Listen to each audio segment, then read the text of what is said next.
ನಾನು ಬರ್ತೀನಿ ಅಂತೆ. ಇರಿಟೇಟ್ ಆಗತ್ತೆ ಕೇಳೋದಕ್ಕೆ. ಅಪ್ಪ ಅಮ್ಮ ಎಷ್ಟೋ ದಿನ ಆದ್ಮೇಲೆ ಒಟ್ಟಿಗೆ ದೇವಸ್ಥಾನಕ್ಕೆ ಹೋಗ್ತಾ ಇದ್ದಾರೆ. ನಂದಕುಮಾರ್ ಮತ್ತೆ ಗಿರಿಜಾ ಇಬ್ರು ಕೂಡ ಹೊರಗಡೆ ಹೋಗ್ಬೇಕು ಅಂತಂದ್ಬಿಟ್ಟು ರೆಡಿಯಾಗಿ ಬರ್ತಾರೆ. ಇನ್ನಿಲ್ಲಿ ಮನೆಯವರು ಎಲ್ಲರೂ ಕೂಡ ಸೇರಿ ಕ್ವಾಟ್ಲೆ ಕೊಡ್ತಾರೆ. ನಿಮ್ಮ ಪಯಣ ಯಾವ ಕಡೆಗೆ ಅಂತಂದ್ಬಿಟ್ಟು ಮೀನಾ ಕೇಳ್ತಾಳೆ. ಅದಕ್ಕೆ ನಿಮ್ಮ ಜೊತೆ ನಾವು ಕೂಡ ಬರ್ತೀವಿ ಅಂತಂದ್ಬಿಟ್ಟು ಹೇಳ್ತಾರೆ. ಅದಕ್ಕೆ ಕೇಶವ ಎಲ್ರಿಗೂ ಕೂಡ ಬೈತಾನೆ. ಅಪ್ಪ ಅಮ್ಮ ಎಷ್ಟು ದಿವಸ ಆದ್ಮೇಲೆ ದೇವಸ್ಥಾನಕ್ಕೆ ಹೋಗ್ತಿದ್ದಾರೆ, ಇಲ್ಲಿ ನಾನು ಬರ್ತೀನಿ ಅಂತ ಹೇಳೋದಲ್ಲ, ನಾವು ಬರ್ತೀವಿ ಅಂತ ಹೇಳ್ಬೇಕು ಅಂತಂದ್ಬಿಟ್ಟು ಕೇಶವ ಹೇಳ್ತಾನೆ. ನಂದಕುಮಾರ್ ಎಲ್ರಿಗೂ ಕೂಡ ಗದ್ರಿ ಎಲ್ರಿಗೂ ಕೂಡ ಕೆಲಸ ಹೇಳ್ಬಿಟ್ಟು ಗಿರಿಜಾನ ಕರ್ಕೊಂಡು ಹೊರಗಡೆ ಬರ್ತಾನೆ. ಇನ್ನು ಹನಿಮೂನ್ಗೆ ಹೋಗಿರೋ ಪ್ರಿಯಾ ಮತ್ತೆ ಮಾಧವ, ಇಲ್ಲಿ ಪ್ರಿಯಾಗೆ ಶಾಕ್ ಆದಿರುತ್ತೆ. ಮಾಧವ ರೆಡಿ ಆಗಿರ್ತಾನೆ. ಪ್ರಿಯಾ ಅಷ್ಟೊತ್ತಿಗೆ ಬಂದ್ಬಿಟ್ಟು ಕೇಳ್ತಾಳೆ, ಇವತ್ತ ಎಲ್ಲಿಗೆ ಹೋಗೋದು ಅಂತಂದ್ಬಿಟ್ಟು. ಅದಕ್ಕೆ ಎಲ್ಲಿಗೆ ಹೋಗೋದು ಅಲ್ಲ, ನಾನೊಬ್ನೇ ಹೊರಗಡೆ ಹೋಗ್ತಿದ್ದೀನಿ, ತುಂಬಾ ಇಂಪಾರ್ಟೆಂಟ್ ಕೆಲಸ ಇದೆ.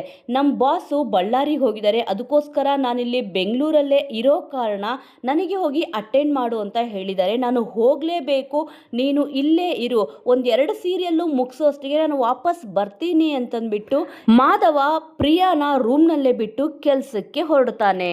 ಗಿರಿಜನ್ ತಾಯಿ ನಡೆದಿರೋ ವಿಚಾರನೆಲ್ಲ ನೆನೆಸ್ಕೊಂಡು ಸಿಕ್ಕಾಪಟ್ಟೆ ಬೇಜಾರಲ್ಲಿ ಕಲಾ ಹತ್ರ ಮಾತಾಡ್ತಾಳೆ. ಸೂರ್ಯಕಾಂತು, ಚಂದ್ರಕಾಂತು, ಗಿರಿಜಾ, ಸುಂದ್ರ ಎಲ್ಲರೂ ಕೂಡ ನನ್ನ ಮಕ್ಕಳೇ. ಆದರೆ ಸೂರ್ಯಕಾಂತು, ಚಂದ್ರಕಾಂತು ಇಬ್ಬರು ಕೂಡ ವಿಷ ಸರ್ಪಗಳು. ಯಾವತ್ತೂ ಇವರು ಬದಲಾಗಲ್ಲ ಅಂತ ನನಗೆ ಗೊತ್ತಾಯ್ತು.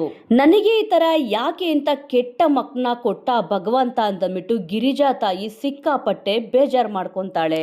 ಅದಕ್ಕೆ ಕಲಾ ಹೇಳ್ತಾಳೆ, ಗಿರಿಜಾ ಮತ್ತೆ ಸುಂದ್ರಂಗೆ ನಿಮ್ಮ ರಕ್ತದಲ್ಲಿರೋ ಒಳ್ಳೆ ಗುಣ ಬಂದಿದೆ, ಆದರೆ ಸೂರ್ಯಾಗಿ ಮತ್ತೆ ಚಂದ್ರಕಾಂತ್ಗೆ ಬಂದಿಲ್ಲ ಅಂತಂದ್ಬಿಟ್ಟು ಸಮಾಧಾನ ಮಾಡ್ತಾಳೆ.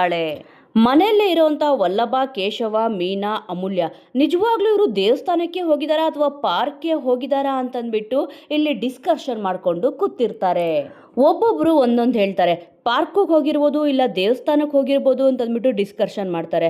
ಅದಕ್ಕೆ ಅಮೂಲ್ಯ ಹೇಳ್ತಾಳೆ, ಅತ್ತೆ ಬೇಜಾರು ಮಾಡ್ಕೊಂಡಿದ್ದಾರೆ ಅಂತಂದ್ಬಿಟ್ಟು ಹೊರಗಡೆ ಕರ್ಕೊಂಡೋಗಿದ್ದಾರೆ, ಇವರಿಬ್ರು ಇದ್ದಾರೆ ಅನ್ರೊಮ್ಯಾಂಟಿಕ್ ಫೆಲೋಸ್ ಅಂತಂದ್ಬಿಟ್ಟು ಅಮೂಲ್ಯ ಬೈತಾಳೆ. ಇತ್ತ ನಂದಕುಮಾರ್ ಗಿರಿಜಾಗೆ ಹೂ ತಂದು ಕೊಡ್ತಾನೆ. ಅವಳೇ ಮುಟ್ಕೊಳ್ಳೋಕ್ಕೆ ಹೋಗ್ತಾಳೆ. ಅದಕ್ಕೆ ಮನೆಯಲ್ಲಿ ನಾನೇ ಮುಡಿಸ್ತೆ ಅಲ್ವಾ ಬೆಳಿಗ್ಗೆ, ಈಗಲೂ ಕೂಡ ನಾನೇ ಮುಡಿಸ್ತೀನಿ ಅಂತಂದ್ಬಿಟ್ಟು ಹೇಳ್ತಾನೆ. ಅದಕ್ಕೆ ಗಿರಿಜಾ ಹೇಳ್ತಾಳೆ, ಮನೇಲಾದರೆ ಓಕೆ, ಇಲ್ಲಿ ಸುತ್ತಮುತ್ತ ಎಲ್ಲರೂ ಕೂಡ ಇರ್ತಾರೆ, ಬೇಡ ಅಂತಂದ್ಬಿಟ್ಟು ಹೇಳ್ತಾಳೆ. ಅದಕ್ಕೆ ನಂದಕುಮಾರ್ ಹೇಳ್ತಾನೆ, ನೋಡ್ಲಿ ಬಿಡು, ನನ್ನ ಹೆಂಡತಿಗೆ ತಾನೇ ನಾನು ಮುಡಿಸೋದು, ಹೆಂಡತಿನ ಎಷ್ಟು ಪ್ರೀತಿ ಮಾಡ್ತಾನೆ ಅಂತಂದ್ಬಿಟ್ಟು ಅವ್ರಿಗೂ ಕೂಡ ಗೊತ್ತಾಗುತ್ತೆ, ಅವರು ಕೂಡ ಇದನ್ನ ನೋಡಿ ಕಲ್ತ್ಕೊಳ್ಳಿ ಅಂತಂದ್ಬಿಟ್ಟು ನಂದಕುಮಾರ್ ಹೂವನ ಅವನೇ ಮುಡಿಸ್ತಾನೆ. ಹೂವ ಮುಡಿಸಾಗಿದ ತಕ್ಷಣನೇ ಗಿರಿಜಾ ಹೇಳ್ತಾಳೆ, ನಿಮ್ಮ ಜೊತೆ ದೇವಸ್ಥಾನಕ್ಕೆ ಬಂದಿರೋಕೆ ನನಗೆ ತುಂಬ ಖುಷಿ ಆಗ್ತಿದೆ ಅಂತಂದ್ಬಿಟ್ಟು ಹೇಳ್ತಾಳೆ. ಅದಕ್ಕೆ ನಂದಕುಮಾರ್ ಹೇಳ್ತಾನೆ, ಇನ್ನೂ ಒಂದು ಸರ್ಪ್ರೈಸ್ ಇದೆ, ಖುಷಿ ವಿಚಾರ ಇದೆ ಅಂತಂದ್ಬಿಟ್ಟು ಗಾಜಿನ ಬಳೆನ ಕೊಡ್ತಾನೆ. ಇದನ್ನ ನೀನು ಹಾಕೊಳ್ಳೋದು ಬೇಡ, ನಾನೇ ಹಾಕ್ತೀನಿ, ಕೈ ಕೊಡು ಅಂತಂದ್ಬಿಟ್ಟು ನಂದಕುಮಾರ್ ಕೇಳ್ತಾನೆ.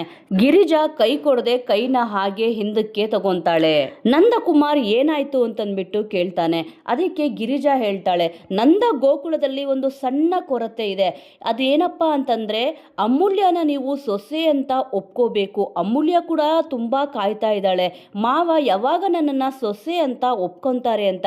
ಈ ಆಸೆನ ಈಡೇರಿಸಿದ್ರೆ ಮಾತ್ರ ನಾನು ನಿಮ್ಮ ಕೈಲಿ ಬಳೆನ ತೊಡಸ್ಕೊಂತೀನಿ, ಇಲ್ಲ ಅಂದ್ರೆ ಆ ಬಳೆ ಬೇಡ ಅಂತಂದ್ಬಿಟ್ಟು ಗಿರಿಜಾ ಹೇಳ್ತಾಳೆ. ನಂದಕುಮಾರ್ ಸ್ವಲ್ಪ ಯೋಚನೆ ಮಾಡಿಬಿಟ್ಟು ಮುಗುಳ್ನಗ್ತಾ ಬಳೆನ ತೊಡಸ್ತಾನೆ. ಅದಕ್ಕೆ ಗಿರಿಜಾ, ಥ್ಯಾಂಕ್ ಯು ರೀ, ನನ್ನ ಆಸೆಗಳನ್ನೆಲ್ಲ ಈಡೇರಿಸಿದ್ರಿ ಅಂತಂದ್ಬಿಟ್ಟು ಗಿರಿಜಾ ಹೇಳ್ತಾಳೆ. ಅದಕ್ಕೆ ನಂದಕುಮಾರ್ ಕೂಡ ಥ್ಯಾಂಕ್ ಯು ಹೇಳ್ತಾನೆ. ನೀನು ನನ್ನ ಲೈಫ್ಗೆ ಬಂದಿದ್ದಕ್ಕೆ ಥ್ಯಾಂಕ್ ಯು ಅಂತ ಕೂಡ ನಂದಕುಮಾರ್ ಹೇಳ್ತಾನೆ. ಇತ್ತ ಚಂದ್ರಕಾಂತ್ ಬೇಜಾರು ಮಾಡ್ಕೊಂಡು ಕೂತಿರ್ತಾನೆ. ಅದೇ ಸಮಯಕ್ಕೆ ಇಂದ್ರ ಕೂಡ ಬಂದ್ಬಿಟ್ಟು ಮಾತಾಡಿಸ್ತಾಳೆ. ಅದಕ್ಕೆ ಚಂದ್ರ ಹೇಳ್ತಾನೆ, ಮನಸ್ಸು ಹಾಳಾಗಿದೆ ಇವಾಗಲೇ, ಸುಮ್ಮನೆ ಇರು ಅಂತಂದ್ಬಿಟ್ಟು ಹೇಳ್ತಾಳೆ. ಅದಕ್ಕೆ ಇಂದ್ರ ಹೇಳ್ತಾಳೆ, ನೋಡಿದ್ರ ಯಾವಾಗಲೂ ಕೂಡ ಅಣ್ಣ ಅಣ್ಣ ಅಂತಂದ್ಬಿಟ್ಟು ಹಿಂದೆ ತಿರುಗ್ತಾನೆ ಇದ್ರಿ, ಅಣ್ಣ ಅತ್ತಿಗೆನೆ ದೇವರು ಅಂತಂದ್ಬಿಟ್ಟು ಪೂಜೆ ಮಾಡ್ತಿದ್ರಿ, ಈಗ ಏನಾಯ್ತು, ನಿಮಗೆ ಸಿಕ್ಕ ಪ್ರತಿಫಲ ಏನು, ಅವ್ರಿಗೆ ಅವ್ರ ಪೊಲಿಟಿಕಲ್ ಕೆರಿಯರೇ ಇಂಪಾರ್ಟೆಂಟು ಅಂತಂದ್ಬಿಟ್ಟು ಇಂದ್ರ ಹೇಳ್ತಾಳೆ. ಈಗಲಾದರೂ ನೀವು ನಿಮ್ಮದು ಅನ್ನೋದನ್ನ ನೋಡ್ಕೊಳ್ಳಿ ಅಂತಂದ್ಬಿಟ್ಟು ಇಂದ್ರ ಚಂದ್ರಕಾಂತ್ ಕೇಳ್ಬಿಟ್ಟು ಅಲ್ಲಿಂದ ಹೊರಡ್ತಾಳೆ. ಇತ್ತ ಕೇಶವ ಮೀನಾ ಹತ್ರ ಬಂದ್ಬಿಟ್ಟು ಅವಾಗಲೇ ಅನ್ರೊಮ್ಯಾಂಟಿಕ್ ಫೆಲೋ ಅಂತಂದ್ಬಿಟ್ಟು ಅಂದಲ್ವಾ, ಅದಕ್ಕೆ ಸಾರಿ ಕೇಳು ಅಂತಂದ್ಬಿಟ್ಟು ಕೇಶವ ಹೇಳ್ತಾನೆ. ಅದಕ್ಕೆ ಮೀನಾ ಅಂತಾಳೆ, ಇಲ್ಲ ನಾನು ಕೇಳಲ್ಲ, ಸಾರಿ ಕೇಳಕ್ ಆಗೋದೇ ಇಲ್ಲ ಅಂತಂದ್ಬಿಟ್ಟು ಹಠ ಮಾಡ್ತಾಳೆ. ಅದಕ್ಕೆ ಸರಿ ಸಾರಿ ಕೇಳಲಿಲ್ಲ ಅಂದರೆ ಪರವಾಗಿಲ್ಲ, OTP ಕೊಡು ಅಂತಂದ್ಬಿಟ್ಟು ಕೇಶವ ಕೇಳ್ತಾನೆ. ಅದಕ್ಕೆ ಮೀನಾ OTP ಕೂಡ ಕೊಡಲ್ಲ ಅಂತಂದ್ಬಿಟ್ಟು ಹೇಳ್ತಾಳೆ.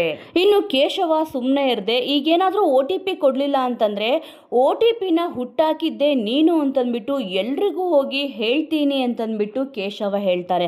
ಅದಕ್ಕೆ ಮೀನಾ ಹೆದರ್ಕೊಂಡು ಪ್ರೀತಿಯಿಂದ ಕೇಶವನ್ಗೆ OTP ಕೊಡ್ತಾಳೆ.